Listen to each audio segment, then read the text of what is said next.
Consew 227. This is an old machine. It's a cylinder arm, walking foot, and it's probably it's got no reverse, so it's got to be well over 25 years, not well over, but over 25 years old. Anyway, recently, I forget my Pepsi there and my mess, I did want to address an issue. As you can see, I've got a new motor on here. Well, you can't see the motor yet. This is the Consew, Premier by Consew model CSM, Charlie Sierra Montana 1000. This comes in a 1000 and a 1001. Now there's the motor. That motor weighs about 12 pounds. The old clutch motor weighed about 25 or 30 pounds. Huge difference. This motor is great. 3/4 horse, 3/4 horse. The other one was only half horse, and the other one hummed all the time. Very inefficient. This one is great. It's quiet. It's on. It's ready to go.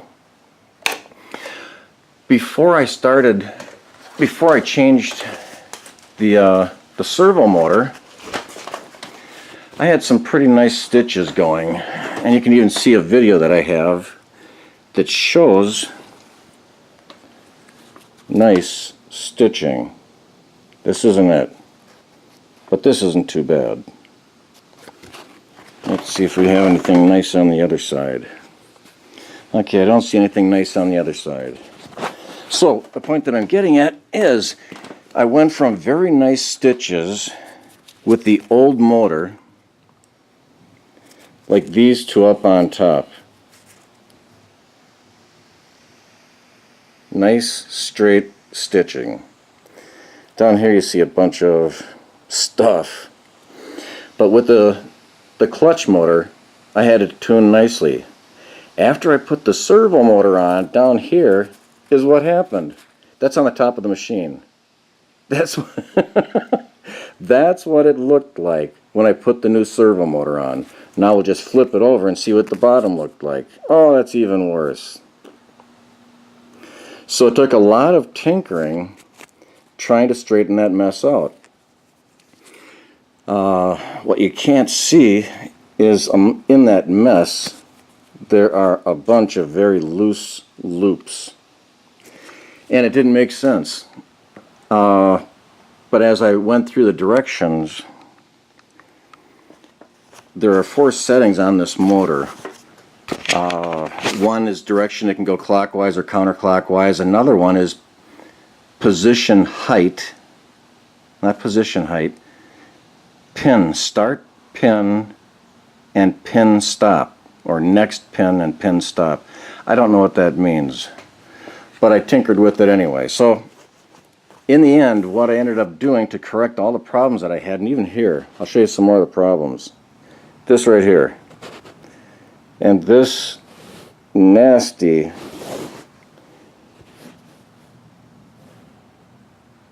knotting, I believe is the top, and then when we turn it over, here we have nice stitching. Now I'd have to open this up. Here's some more nice stitching. And I'd have to open that up to show you some more ugly stuff, but you know, here's plenty of ugly over here. And again, this is what it looked like on top. This is the top, so you think that there's a problem with the threading in the bobbin, but there isn't. Like I said, this machine was working fine with the clutch motor. Then I put on this servo motor, and this is the bottom of the servo motor threads. We ran into a hiccup there. And we ran into, this is still some more learning. I can't tell you what those problems were, but the bottom line is, when I saw this mess up on top, And it was even much worse than this. There were literal loops just hanging off. One time there were so many strands of thread. They were hanging down like a horse's mane. It was awful. So what I did to correct the problem is I positioned the needle all the way up on top. Not the needle, but oh yeah, the needle all the way up on top. Put the arm up on top at its highest point. Then at its highest point, I went down here and I adjusted it. Whichever setting it was, you only have an option of two. It's either 0 or 1, I believe. So you make an adjustment. If 1 doesn't work, change it to 0. And in the end, that is what resolved my problem. Now, I think what's interesting is, oh, here's some more. Here's another example of what was happening. Look at that nasty, nasty mess. But this is now it's corrected and it's working fine. It's an old machine, but these are nice threads. They're not in a nice straight line, but that's because it's an old machine. It turns out, I just discovered yesterday, that the dog attaches over here onto a plate in there, and that plate goes around a shaft on the bottom, and to get on the shaft, it's a U. There's a U-shaped piece that slides over the shaft and rides on the U. And throughout the years, the rotating shaft and the walking foot mechanism wore out the part that goes on there. It's an assembly to hold the dogs in place nice and tight.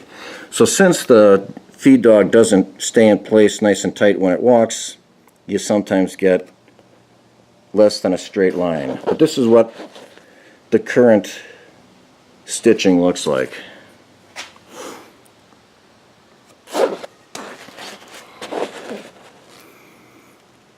It actually looks better than this. You can't even see it with this light. There we go. But this is going through paper towel. That's another reason why the lines don't look very good. So we'll go back to this fabric, this canvas, and that is what the current stitching looks like. Pretty nice. I hope this helps. If not, if not, sorry, but it worked for me. So those are just some things to consider when you're changing to an adjustable servo motor for your old, or not even old, just any changing out servo motor. Get rid of the clutch motor, put your servo motor on. Thanks for watching.